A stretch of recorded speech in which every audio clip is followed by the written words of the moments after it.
aspirants, a very warm welcome on the YouTube channel of Analyst IAS। Recently reserve bank of India की एक report आई है जो ये बताती है कि जो भी हमारा डिजिटल ट्रांजैक्शन है उसका जीडीपी पर क्या असर पड़ रहा है, इसके अलावा उसकी जो ग्रोथ है वो क्या होने वाली है।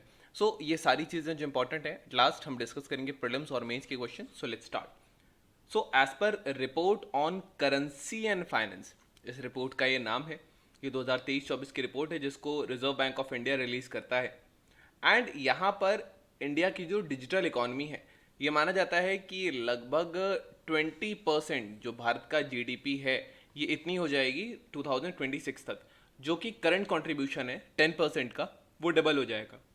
इसकी इंपॉर्टेंस ये रहेगी कि ये ट्रांसफॉर्मेटिव पोटेंशियल दिखाता है जो डिजिटाइजेशन है उसका इंडिया में, और इंडिया की इकॉनमी पे उसका क्या इफेक्ट पड़ेगा। अगर हम रिपोर्ट की बात करेंगे तो ये रिपोर्ट एक एनुअल पब्लिकेशन है, साल में एक बार निकलती है, बहुत सारे एस्पेक्ट्स कवर करती है इंडियन इकोनॉमी के, फाइनेंशियल सिस्टम के। इस बार का जो थीम है वो बेसिकली है इंडियाज डिजिटल रिवॉल्यूशन। ये इस बार का थीम है। इसका फोकस है ट्रांसफॉर्मेटिव इम्पैक्ट पर जो डिजिटलाइजेशन पर होता है, पर्टिकुलरली फाइनेंस सेक्टर की बात होती है। इसमें इकोनॉमी को रीशेप करने की बात, financial inclusion, public infrastructure, regulatory landscape, while यहाँ पे एसोसिएटेड अपॉर्चुनिटीज चैलेंजेस भी एड्रेस किए जाते हैं। अगर रिपोर्ट की हम हाइलाइट्स की बात करेंगे तो रिपोर्ट ये इंडिकेट करता है कि पेंडेमिक के बाद, या फिर हम कह सकते हैं कि पोस्ट पेंडेमिक, बेसिकली यहाँ पे स्ट्रॉन्ग रिबाउंड हुआ इकोनॉमी एक्टिविटी में, रोबस्ट डोमेस्टिक डिमांड रही है, एक supportive physical and monetary policies रही हैं, जीडीपी की ग्रोथ प्रोजेक्ट की जा रही है कि ये प्री पेंडेमिक लेवल से भी हायर जाएगी, क्योंकि यहाँ गवर्नमेंट के बहुत सारे इंटरवेंशंस हैं, इनफैक्ट पब्लिक इन्वेस्टमेंट बहुत ज़्यादा है। नेक्स्ट जो यहाँ पे बात आती है वो आती है कि जो डिजिटल इकोनॉमी है वो यहाँ पे फिलहाल 10% ऑफ इंडिया जीडीपी है, और ये फिगर एक्सपेक्टेड है कि ये 20% तक जाएगा 2026 तक। अब ये जो ग्रोथ है ये डिजिटल इंफ्रास्ट्रक्चर में एडवांसमेंट्स की वजह से होगी, फाइनेंशियल टेक्नोलॉजी में एडवांसमेंट्स की वजह से होगी। यहाँ पे इन्फ्लेशन जो है वो, इसके अलावा ट्रांसफॉर्मेटिव पोटेंशियल है इसका पब्लिक इंफ्रास्ट्रक्चर में, जो एसोसिएटेड अपॉर्चुनिटीज चैलेंजेस को एड्रेस करने में हेल्प करेगा। यहाँ पर कुछ अगर हम पॉलिसी की बात करें तो इन्फ्लेशन एक क्रिटिकल फोकस रहा है आरबीआई का। एक बैलेंस्ड अप्रोच इन्फ्लेशन को कीप करने की कि वो टारगेटेड रेंज के बीच में यहाँ पे रहे, यहाँ पे हमेशा अप्रोच रहती है। रिपोर्ट हाईलाइट करती है जो चैलेंजेस है जो ग्लोबल सप्लाई चेन डिसरप्शंस में आते हैं, जो जियोलॉजिकल टेंशंस की वजह से हैं, जो इन्फ्लेशन टैक्स रेट्स को बेसिकली इफेक्ट करते हैं। यहाँ पर फाइनेंशियल स्टेबिलिटी की अगर बात करेंगे तो रिपोर्ट स्टेबिलिटी दिखाती है इंडियन बैंकिंग सिस्टम्स की, इंप्रूवमेंट्स हैं एसेट क्वालिटी में, मोरओवर जो कैपिटल एडिक्वेसी रेशियोज हैं, यहाँ पे जो नॉन परफॉर्मिंग एसेट्स हैं वो भी डिक्लाइन हुए हैं, और बैंकिंग सेक्टर जो है ये बेटर पोजीशनड है फिलहाल कि इकोनॉमिक ग्रोथ को सपोर्ट कर सके। डिजिटल इंफ्रास्ट्रक्चर, फाइनेंशियल इंक्लूजन की अगर हम यहाँ पे बात करेंगे तो यहाँ डिजिटल पेमेंट्स पर एम्फेसाइज है। फाइनेंशियल इंक्लूजन जो है कंट्री में वो इंक्रीज हो रहे हैं, सिग्निफिकेंट ग्रोथ देखी जा रही है। इनिशिएटिव्स जैसे कि जो यूपीआई का इनिशिएटिव है, यूनाइटेड पेमेंट्स इंटरफेस का, और फाइनेंशियल लिटरेसी प्रोग्राम्स हैं, दीज आर बेसिकली मेजर की ड्राइवर्स फॉर दिस इंक्लूजन। लगभग 2 लाख से ज़्यादा यहाँ पे जो पंचायत हैं ये कनेक्ट हो चुकी हैं भारत नेट से पिछले लास्ट के 10 सालों में। नेक्स्ट यहाँ पर एक प्रोविजन रहा है सर्विसेज जैसे E health, E education, E governance rural areas में। इंडिया का जो कॉस्ट पर गीगाबाइट है, जो डेटा कंज्यूम्ड है, वो भी लोएस्ट है globally, and that is around 13.32 पर जीबी, ये रुपीज़ में है। नेक्स्ट अगर हम बात करेंगे तो एक्सटर्नल सेक्टर की यहाँ पे बात होती है कि इसका जो एक्सटर्नल सेक्टर है इसकी परफॉर्मेंस ये अच्छी रही है, including trade balance, foreign exchange reserves हैं, एक्सचेंज रेट मूवमेंट्स हैं। इंडिया का एक्सपोर्ट परफॉर्मेंस जो है इसने रेजिलियंस शो किया है, एक डाइवर्सिफाइड एक्सपोर्ट बेस भी यहाँ पर है, और इसमें इकोनॉमिकल स्टेबिलिटी भी है। नेक्स्ट इंटरनेशनलाइजेशन की यहाँ पे बात करेंगे तो कोलैबोरेशन है बाकी नेशंस के साथ, जैसे कि एक प्रोग्राम है जिसको modular open source identity platform यहाँ पे कहते हैं। नेक्स्ट इस प्रोग्राम के अंदर इंटरनेशनल अदर नेशंस के साथ डिजिटल आइडेंटिटी सॉल्यूशंस पर कोलैबोरेशंस है। यहाँ पे यूपीआई का इंटरलिंक है अलग अलग जो फास्ट पेमेंट सिस्टम्स होते हैं, जैसे सिंगापुर का पे नाउ है, या फिर यहाँ यूनाइटेड अरब अमाइरेट्स का एक जो है दैट इज बेसिकली इंस्टेंट पे प्लेटफॉर्म है। नेपाल नेशनल पेमेंट इंटरफेस का एनपीआई है। पब्लिक फाइनेंसेस की बात करेंगे तो फिजिकल कंसोलिडेशन जो है वो प्रायोरिटी है। गवर्नमेंट का एम है कि वो फिशल डेफिसिट को रिड्यूस करे यहाँ पे, और इंश्योर करे कि एडिक्वेट एक्सपेंडिचर हो इंफ्रास्ट्रक्चर पे, सोशल सेक्टर्स पे। ये रिपोर्ट आउटलाइन करती है उन स्टेप्स को जो यहाँ टैक्स को इम्प्रूव करने, टैक्स कंप्लायंस इम्प्रूव करने के लिए हैं, टैक्स बेस को ब्रॉड करने की यहाँ पे बात होती है।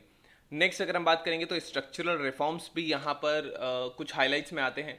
रिपोर्ट ये डिटेल देती है जो स्ट्रक्चरल रिफॉर्म्स हैं ये एनहेंस करने के लिए है प्रोडक्टिविटी, कॉम्पिटिटिवनेस इंक्रीज करने के, इंक्लूडिंग लेबर रिफॉर्म्स या ease of doing business initiatives जो हैं, या सेक्टर स्पेसिफिक पॉलिसीज हैं। एग्रीकल्चर मैन्युफैक्चरिंग सेक्टर्स जो हैं, यहाँ पर ऐसे सेक्टर्स को पर्टिकुलर अटेंशन यहाँ पे दी गई है, पर्टिकुलर इनका रोल खास करके एक सस्टेनेबल ग्रोथ ड्राइव करने में हो। तो यहाँ प्रोडक्टिविटी एंगेजिंग प्लेटफॉर्म्स हैं, यहाँ एक्सटर्नल सेक्टर के बूस्ट की भी यहाँ पे बात की जाती है। अब यहाँ पे इफेक्ट इसका क्या है, या फिर सबसे पहली चीज़ है कि नेक्स्ट जनरेशन या इसकी इम्पोर्टेंस, इसकी सिग्निफिकेंस बेसिकली क्या है। सबसे पहला, लोन्स जो रिटेल सेगमेंट में हैं ये ऑनलाइन पेमेंट्स के थ्रू लिए जा सकते हैं। इनोवेटिव क्रेडिट असेसमेंट मॉडल्स हैं, इंस्टेंट जो डिसबर्समेंट्स होते हैं उनके साथ साथ इनोवेटिव हैं। ये अगर फाइनेंशियल मार्केट्स की बात आती है उसको और ज़्यादा स्टेबल बनाते हैं। ये एक्सेस इंप्रूव करते हैं अफोर्डेबल कॉस्ट पर। सो ये जो डीबीटी है, डायरेक्ट बेनिफिट ट्रांसफ़र है, इसके इम्पैक्ट को एनहेंस करते हैं। इफेक्टिव टारगेटिंग होती है बेनिफिशियरीज़ की कॉस्ट एफिशिएंट मैनर में। ये ई कॉमर्स को बूस्ट करते हैं एम्बेडेड फाइनेंस से। नेक्स्ट यहाँ डिजिटलाइजेशन एक ड्राइविंग ग्रोथ है इंडिया की सर्विसेज में, एक्सपोर्ट्स में। रेमिटेंसेज जो कॉस्ट्स आते हैं, फॉर एग्जांपल यहाँ पे डीपीआई जो है, डिजिटल पब्लिक इंफ्रास्ट्रक्चर, ये भी यहाँ पे चेंज हो रहा है। फॉर एग्जांपल यहाँ पे आरबीआई ने ज्वाइन किया है एक प्रोजेक्ट है जिस प्रोजेक्ट का नाम है, basically remember the name of this project, ये एग्जाम्पल की तरह यूज हो सकता है, दिस इज प्रोजेक्ट नेक्सस। तो ये एक मल्टी लेयर्ड इंटरनेशनल इनिशिएटिव है एनेबल करने के लिए इंटरनेशनल क्रॉस बॉर्डर रिलेटेड जो पेमेंट्स होते हैं इनको इंटरलिंक किया जाएगा फास्ट पेमेंट सिस्टम से। As a part of the project country का जो यूपीआई है और जो फास्ट पेमेंट यहाँ पे सिस्टम है मलेशिया का, फिलीपींस का, सिंगापुर का, थाईलैंड का, इनको इंटरलिंक किया जाएगा इसी प्रोजेक्ट नेक्सस के थ्रू। नेक्स्ट यहाँ पे कुछ चैलेंजेस भी हैं जो डिजिटलाइजेशन के साथ साथ आते हैं। सबसे पहला कॉम्प्लेक्स फाइनेंशियल प्रोडक्ट्स हैं। डिजिटलाइजेशन एक range of complex financial products देके जाता है, सर्विसेज देके जाते हैं जिनका सिग्निफिकेंटली जो मार्केट के स्ट्रक्चर को अल्टर कर सकते हैं, फाइनेंशियल स्टेबिलिटी को अल्टर कर सकते हैं। यहाँ पे जो डिजिटल प्लेयर हैं उनकी एमरजेंस या जो अनरिलायबल फंडिंग मॉडल्स हैं ये और ज़्यादा वनरेबिलिटी इंक्रीज कर देंगे, तो चैलेंजेस इससे ओवरऑल फाइनेंशियल स्टेबिलिटी पर आएगा। मार्केट के स्ट्रक्चरल के चेंजेस हैं, जो हाइपर डाइवर्सिफिकेशन है फाइनेंशियल सर्विसेज का, ये एक बारबेल फाइनेंशियल स्ट्रक्चर बना सकता है जहां पर केवल कुछ फ्यू डोमिनेंट प्रोडक्ट प्लेयर ही कोएग्जिस्ट करते हैं न्यूमरस जो नीश सर्विस प्रोवाइडर्स हैं उनके साथ। ये सिनेरियो एक यूनिक रिस्क बनाता है रेगुलेटरी चैलेंजेस के रिस्क से। So this is the case, और यहाँ पे रेगुलेटरी लैंडस्केप जो है वो भी यहाँ इवॉल्व हो रहा है। So these are some of the challenges. ये ग्लोबल फुटप्रिंट है इंडिया का जो डीपीआई है, या बेसिकली जो हमारा यहाँ पे यूपीआई कैटेगरी में क्यूआर कोड्स के थ्रू या डिजिटल पेमेंट इंफ्रास्ट्रक्चर जो है, तो कंबाइंड यूपीआई और रुपए कैटेगरी जो है ये कवर करती है कंट्रीज़ को इस मॉसप डिजिटल आइडेंटिटी कार्ड या इस कैटेगरी के थ्रू। तो यहाँ पे पार्टनरशिप्स होते हैं, कंट्रीज़ होते हैं, तो दीज आर द कंट्रीज़ जहाँ जहाँ इंडिया ने इंटरनेशनल पार्टनरशिप्स की हैं। तो ये इससे रिलेटेड है। नेक्स्ट अगर हम यहाँ पे बात करेंगे तो इंडिया में क्या क्या फेजेस रहे हैं डिजिटल ग्रोथ के लिए। तो सबसे पहला तो डिजिटल अवेकनिंग मानी जाती है अर्ली फेज 1950 से 1980s के बीच में, जिसमें कंप्यूटर्स का इंट्रोडक्शन हुआ था, बैंक्स का इंट्रोडक्शन बैंक्स में, एज वेल एज एटीएम्स का एमरजेंस होने लगा था, क्रेडिट कार्ड आने लगे थे। इसके बाद लिबरलाइजेशन होने लगा 1990s में, वाइड स्प्रेड अवेलेबिलिटी हुई, इंटरनेट आया, इससे डीमेटरलाइजेशन हुआ स्टॉक्स का, एक इंटरनेट बैंकिंग की सुविधा लोगों को दी गई। देन यहाँ लीगल फ्रेमवर्क बिल्ड हुआ 2000 से 2016 में। यहाँ पे लीगल फ्रेमवर्क आया डिजिटल ट्रांजेक्शन्स को लेकर के, इंक्लूडिंग डिजिटल पेमेंट सिस्टम जैसे यूपीआई। यहाँ पे digital innovation since 2017 India leader है डिजिटल पेमेंट्स में, विद न्यू फीचर्स हमने यहाँ इंट्रोड्यूस किए हैं जैसे ऑफलाइन पेमेंट्स है, या कंटिन्यूड एडवांसमेंट्स है, या ओवरड्राफ्ट की यहाँ फैसिलिटीज़ दी जाती हैं यूपीआई में भी। So what is the conclusion now कि ये ट्रांसफॉर्मेटिव पोटेंशियल देता है, ये हाईलाइट करती है ये रिपोर्ट कि डिजिटलाइजेशन जो है ये इंडिया की इकोनॉमी को रिशेप कर रहा है, फाइनेंशियल इंक्लूजन लेकर के आ रहा है, पब्लिक इंफ्रास्ट्रक्चर को चेंज कर रहा है। अब इसकी जो ग्रोथ है वो इतनी है जो इमेंस अपॉर्चुनिटी दिखाती है। नेक्स्ट, बट यहाँ पे जैसे फिशियल लैंडस्केप इवॉल्व होगा, रेगुलेटर्स जो हैं इनको इंश्योर करना होगा कि ये जो रिस्क जितने भी एसोसिएटेड हैं डिजिटल रिवॉल्यूशन से लेकर के उनको एड्रेस करें, उनको सीख करें, और एक राइट बैलेंस हो इनोवेशन के बीच में और स्टेबिलिटी के बीच में इंडिया की कंटिन्यूड इकोनॉमिक प्रोग्रेस के लिए। यहाँ पे इंडिया का जो डिजिटल रिवॉल्यूशन है जो गवर्नमेंट इनिशिएटिव से ड्राइव हो रहा है, तो रेगुलेटरी फ्रेमवर्क्स भी यहाँ पर हैं और इसने कंट्री को as a global leader digital payments में खड़ा कर दिया है, फाइनेंशियल इंक्लूजन में। तो इस डिजिटल फ्यूचर को एम्ब्रेस करते हुए इंडिया नए एवेन्यूज अनलॉक कर सकती है सस्टेनेबल ग्रोथ और डेवलपमेंट के लिए। Now we have today's film question. The question says which of the following is not a key focus area of the report on the currency and finance, digital economy and its impact on the GDP, financial inclusion and digital payments, agriculture, productivity and rural development, inflation management and monetary policy. So you can type the answer in the comment section. The relative is correct or not. The today's main perspective question. The question says critically analyze the role of digitalization in transforming the Indian economy as highlighted in the report on the currency and finance 2023-24.